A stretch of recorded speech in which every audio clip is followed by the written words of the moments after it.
petunjuk sahih, hadis sahih salat sunat rawatib. Baik, hadis pertama ini sahih Bukhari nomor 885, sumber sahabat Abdullah bin Umar radhiyallahu anhuma. Beliau mengatakan bahwasanya Rasulullah Shallallahu alaihi wasallam biasa melaksanakan sholat 2 rakaat sebelum zuhur, kemudian 2 rakaat sesudahnya. Berikutnya melaksanakan sholat sunat 2 rakaat setelah maghrib di rumahnya, dan melaksanakan 2 rakaat sesudah isya. Kemudian beliau tidak mengerjakan sholat sunat setelah Jumat hingga beliau pulang lalu sholat 2 rakaat. Hadis kedua, hadis Sahih Bukhari nomor 1099, sumber sahabatnya sama, Abdullah bin Umar radhiyallahu anhuma berkata, aku pernah sholat bersama Rasulullah Shallallahu alaihi wasallam sholat sunat rawatib, yaitu 2 rakaat sebelum sholat duhur, 2 rakaat sesudah sholat duhur, 2 rakaat sesudah sholat Jumat, 2 rakaat sesudah sholat maghrib, dan 2 rakaat sesudah sholat isya. Di melengkapi yang tadi, hadis nomor hadisnya beda. Selesai. Berikutnya hadis ketiga dalam Sahih Muslim nomor 1201, sumber sahabatnya Abdullah bin Syakik, atau reporternya itu, sumber pertama adalah Abdullah bin Syakik radhiyallahu anhu. Katanya, aku bertanya kepada Aisyah radhiyallahu anha tentang sholat Rasulullah sallallahu alaihi wasallam, maksudnya sholat sunnahnya. Beliau menjawab, kata Aisyah, beliau yaitu Rasulullah sholat di rumahku 4 rakaat sebelum zuhur, kemudian keluar dan sholat mengimami manusia untuk sholat zuhur tentu saja. Seusai sholat zuhur, beliau melaksanakan 2 rakaat sunnah, berarti sebelum zuhur 4, sesudah zuhur 2. Kemudian beliau mengimami sholat maghrib. Beliau masuk dan sholat 2 rakaat. Maghrib, masuk ke rumah, sholat 2 rakaat. Ini 2 rakaat di rumah ini. Kemudian mengimami sahabat untuk sholat isya, dan masuk ke rumahku. Kemudian mengerjakan sholat 2 rakaat. Jika fajar telah terbit, maka beliau sholat sunat 2 rakaat. Sholat sunat 2 rakaat, diulangi. Jadi menurut hadis riwayat Imam Muslim, sumber sahabatnya Abdul bin Syakik, 4 rakaat sebelum zuhur, 2 rakaat sesudah zuhur, kemudian 2 rakaat sesudah maghrib, kemudian 2 rakaat sesudah isya, dan 2 rakaat fajar. Berikutnya, sekarang hadis keempat. Hadis keempat dalam Sunan Tirmidzi, nomornya 379. Sumbernya langsung Aisyah radhiyallahu anha. Ia berkata tentang sholat sunat Rasulullah. Kata Aisyah radhiyallahu anha, Rasulullah Shallallahu alaihi wasallam itu pernah bersabda. Apa sabdanya?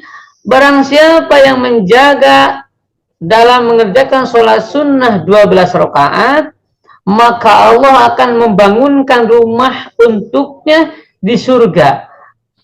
Yaitu, yang 12 itu, 4 rakaat sebelum zuhur, 2 rakaat setelah zuhur, 2 rakaat setelah maghrib, 2 rakaat setelah isya, dan 2 rakaat sebelum subuh. Hadis Tirmidzi nomor 379, juga nomor 380. Sumber sahabatnya 379 Aisyah, dan sumber sahabatnya hadis Tirmidzi 380 Ummu Habibah. Hadis kelima terdapat dalam kitab Sunan An-Nasa'i, nomornya 1778.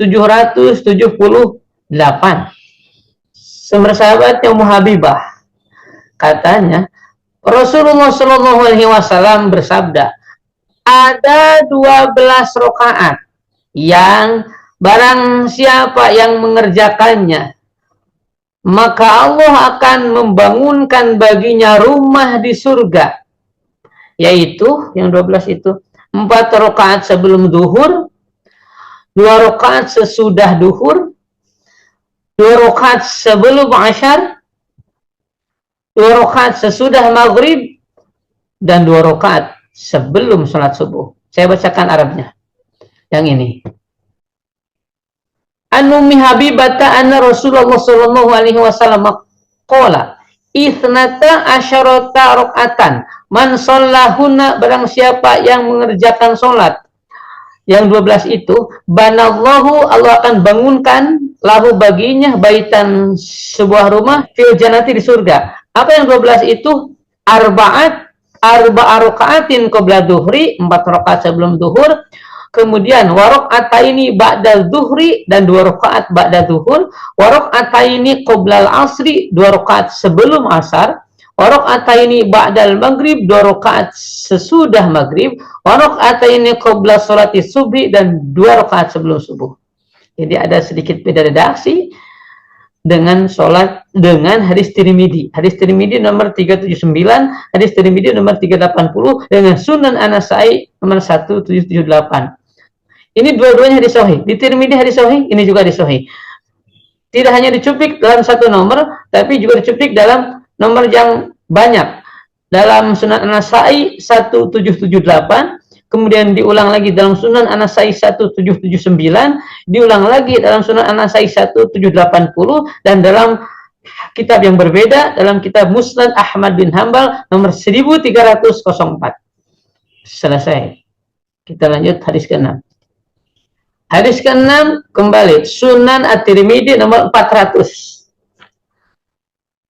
Dari Abdullah bin Syakik, sahabat Abdullah bin Syakik, beliau berkata, aku pernah bertanya kepada Aisyah radhiyallahu anha, istri Rasulullah sallallahu alaihi wasallam, tentang apa? Tentang sholat Rasulullah sallallahu alaihi wasallam. Maksudnya tentang sholat sunnahnya. Maka beliau pun menjawab, beliau, kata Siti Aisyah, biasa sholat 2 rakaat sebelum duhur, 2 rakaat setelah duhur, 2 rakaat setelah maghrib, 2 rakaat setelah isya, dan 2 rakaat sebelum subuh. Kita lanjutkan. Hadis ke-7. Dalam riwayat Imam Muslim. Dalam riwayat Imam Muslim nomor 1193. An Aisyah, dari Aisyah radhiyallahu anha, dari Nabi Shallallahu alaihi wasallam, beliau bersabda tentang keutamaan 2 rakaat fajar.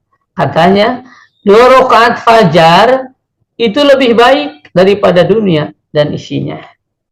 Ini penguatan tentang keutamaan sholat 2 rakaat fajar. Kita lanjut hadis ke-8, nomor hadis dalam kitab Sahih Muslim, nomor hadis 1194.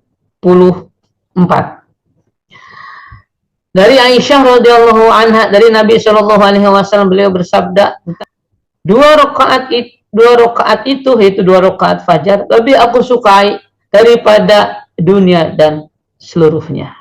Dalam Sahih Bukhari nomor 591. Sumber sahabatnya Abdullah bin Mughaffal radhiyallahu anhu berkata, Rasulullah Shallallahu alaihi wasallam bersabda, antara 2 adzan, yaitu adzan dan iqamat, ada sholat.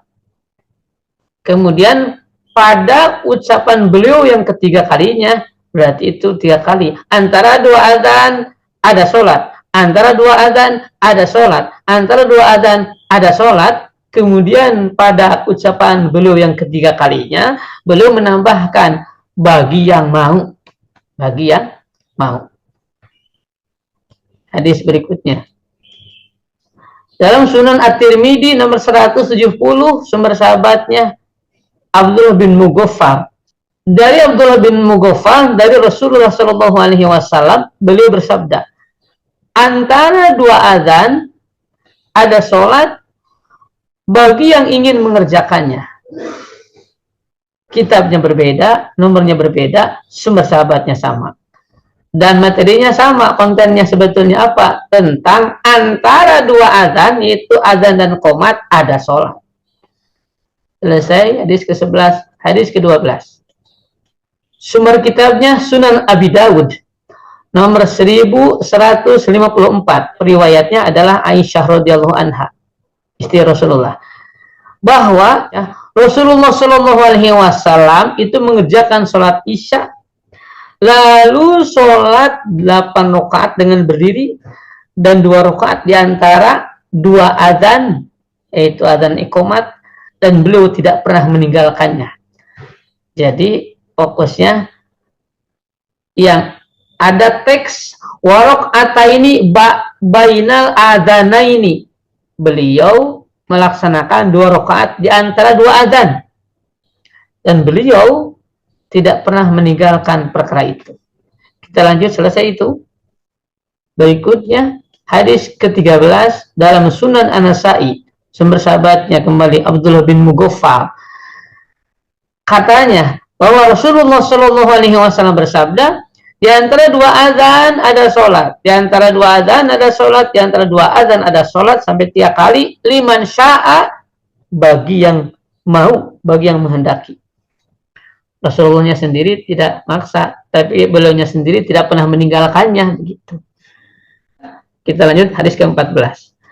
Dalam Musnad Ahmad bin Hanbal, sumber sahabatnya dari Ibnu Mughaffal, Abdullah bin Mughaffal, dari Rasulullah Shallallahu Alaihi Wasallam, katanya setiap waktu di antara 2 azan ada sholat bagi siapa yang menghendakinya. Kontennya sama, tapi kitabnya itu berbeda. Kalau sebuah konten, sebuah isi redaksi dan sebutnya matan, dikutip oleh banyak kitab, umumnya ya, ini sahih. Memang ada juga yang doib, tapi yang saya tampilkan tidak ada yang doib. 95% hadis ini sahih, ini satu yang hasan ya. Ini dikutip dalam Musnad Ahmad bin Hanbal. Dalam Musnad Ahmad nomornya banyak, ada nomor 19.636, kemudian nomor 19.651, dan nomor 19.666. Kenapa kok nomornya berbeda? Karena rantai periwayatannya juga berbeda. Begitu. Dari Abdullah bin Mughaffal sampai ke Ahmad bin Hanbal itu banyak orang yang meriwayatkannya. Dan kalau nomor hadisnya berbeda dan orang-orang dalamnya itu berbeda-beda juga rawinya. Di kontennya mah cuma satu sebetulnya, tapi jalurnya banyak. Kita lanjut. Hadis ke-14 Sunan At-Tirmidzi, sumber sahabatnya mulai beda lagi, dari Ali. Ia berkata, Nabi Shallallahu Alaihi Wasallam melaksanakan sholat 4 rakaat sebelum asar, sholat sunat 4 rakaat sebelum asar, dan beliau memisahkan antara 4 rakaat tersebut dengan mengucapkan salam kepada malaikat muqarrabin, orang-orang muslim dan orang mukmin yang mengikutinya. Juga dikutip dalam kitab Sunan An-Nasa'i nomor 864, juga dikutip dalam Musnad Ahmad bin Hanbal nomor 5708. Apa kontennya? Apa matanya? Apa isi hadisnya? Isi hadisnya adalah, saya bacakan Arabnya. Kana Nabi sallallahu alaihi wasallam yusolli qabla al-asri, adalah Nabi Shallallahu Alaihi Wasallam sholat sebelum asar al-arba'a raka'atin, 4 rakaat. Yafsilu, memisahkan, bainahunna, di antara 4 rakaat itu bitaslim, dengan salam. Berarti berapa rakaat? 2 rakaat. Tadi suka ada yang langsung 4 ya. Nah, gitu. Karena redaksinya langsung dipakai 4 rakaat, sudah begitu. Padahal ada teknisnya lagi. Kita lanjut hadis berikut. Sumber kitabnya Sahih Muslim nomor 1378. Telah mengabarkan kepadaku siapa? Abu Salamah. Nah, beda lagi nih sahabat yang meriwayatkannya. Kata Abu Salamah, bahwa ia pernah bertanya kepada Aisyah radhiyallahu anha mengenai dua sujud, maksudnya dua sujud, dua rakaat salat yang dilakukan oleh Rasulullah Shallallahu Alaihi Wasallam sesudah sholat asar. Coba, ini aneh kan? Makanya Abu Salamah bertanya kepada Aisyah. Nah kalau tidak aneh mah malahnya ada tahu Rasulullah sholat sunat biasa. Ini nanya Abu Salamah kepada Aisyah. Abu Salamah nanya kepada istri Rasulullah Aisyah. Tentang apa pertanyaannya? Tentang dua sujud, dua rakaat yang dilakukan oleh Nabi Shallallahu Alaihi Wasallam. Yang dua sujud itu atau dua rakaat itu malah dilaksanakan sesudah sholat asar. Maka ia menjawab.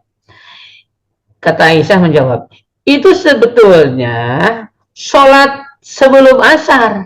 Beliau tersibukkan darinya atau beliau lupa sehingga beliau melaksanakannya atau sehingga beliau baru melaksanakannya sesudah sholat asar, kemudian beliau menunaikannya dan selalu menunaikannya. Dan biasanya beliau itu bila beliau melaksanakan suatu sholat maka beliau menekuninya, tidak pernah meninggalkannya. Sampai begitu itu Nabi. Berikutnya hadis ke-17, sumber kitabnya Sunan At-Tirmidzi nomor 169. Nah, sumber sahabat periwayatnya Abdullah bin Abbas. Berkata, kata Abdullah bin Abbas, Nabi Shallallahu Alaihi Wasallam mengerjakan sholat 2 rakaat setelah asar. Karena beliau mengurusi masalah harta kaum muslimin, sehingga beliau sibuk dan tidak dapat melaksanakan sholat 2 rakaat setelah zuhur, maka beliau pun melaksanakannya 2 rakaat itu setelah asar, dan beliau tidak lagi melakukannya. Nah ini mah beda. Kalau yang tadi mah sebelum zuhur dilaksanakannya malah di pada asar. Kalau ini sholat sunat pada zuhur dilaksanakannya di pada asar.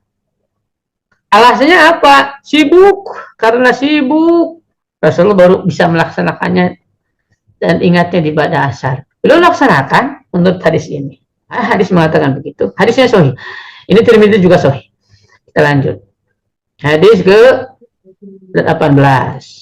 Nah, ini satu-satunya hadis yang hasan. Hadis Tirmidzi nomor 395. Sumber sahabatnya Abdullah bin Umar. Dari Rasulullah Shallallahu Alaihi Wasallam beliau bersabda, Rahimallahu imro'an sholat qoblal asri arba'an. Artinya, Allah merahmati orang yang sholat qobla asar 4 rakaat. Keutamaan sholat sunat qobla asar.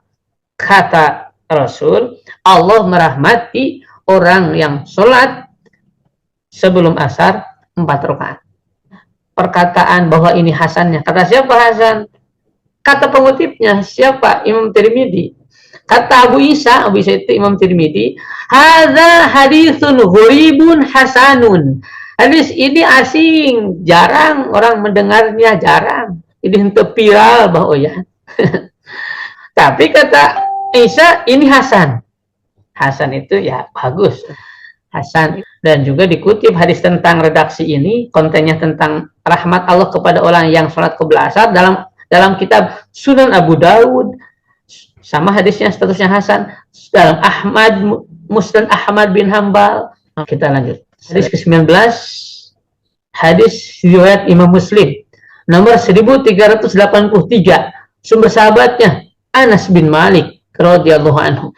Ia berkata, kata Anas, dulu Bareto, ketika kami di Madinah, kata Anas bin Malik, bila sang muadzin telah mengumandangkan azan, Allahu Akbar, azannya azan maghrib, maka para sahabat segera mendekati tiang-tiang masjid, boro-boro mendekati tiang-tiang masjid untuk apa? Lalu mereka melaksanakan sholat 2 rakaat. Berarti tiangnya dijadikan sebagai sutroh. Tiangnya di depan, para sahabat sholat menghadap tiang itu. Tiangnya di depan. Kalau kita hari ini tiangnya di belakang. Beda motivasi ya. Sahabat mendekati tiang untuk apa? Sholat 2 rakaat. Sampai sekiranya ada orang asing orang asing, sebetulnya ini bahasa sopan. Sampai sekiranya ada orang utara ke masjid atau jarang ke masjid gitu, niscaya dia akan menyangka bahwa sholat telah ditunaikan, maksudnya sholat maghribnya telah ditunaikan karena saking banyaknya orang yang melaksanakannya. Begitu. Jadi sahabat tidak mungkin sholat langsung tanpa Rasulullah saat sholat wajibnya. Berikutnya,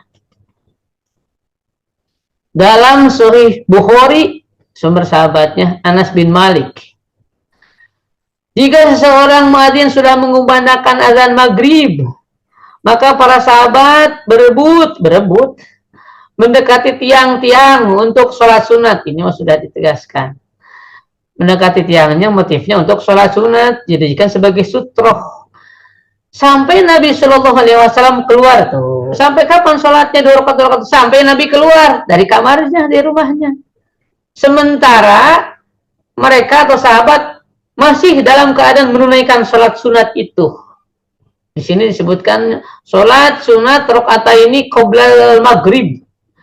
Ujung hadisnya. Dan di antara adzan dan iqamat, maghrib sangatlah sedikit waktunya. Ada penegasan sholat sunat qobla maghrib dalam Sahih Bukhari itu berikutnya. Nah, ini hadis ke-21 terakhir. Larangan sholat pada asar berdasarkan petunjuk hadis dari dalam kitab Sahih Bukhari nomor 553, sumber sahabatnya Abu Hurairah. Abu Hurairah radhiyallahu anhu berkata, apa katanya? Rasulullah Shallallahu Alaihi Wasallam melarang, nah itu melarang dari 2 macam sholat sunat. Apa itu? 2 rakaat setelah subuh hingga terbit matahari, dan 2 rakaat setelah asar hingga terbenam matahari. Wallahu a'lam. Baik. Jadi, kalau kita mengumpulkan hadis yang demikian banyak, pertanyaannya, kira-kira Rasulullah melaksanakan sholat sunat itu yang 10, 12, atau lebih daripada 10, 12? Lebih sih ya.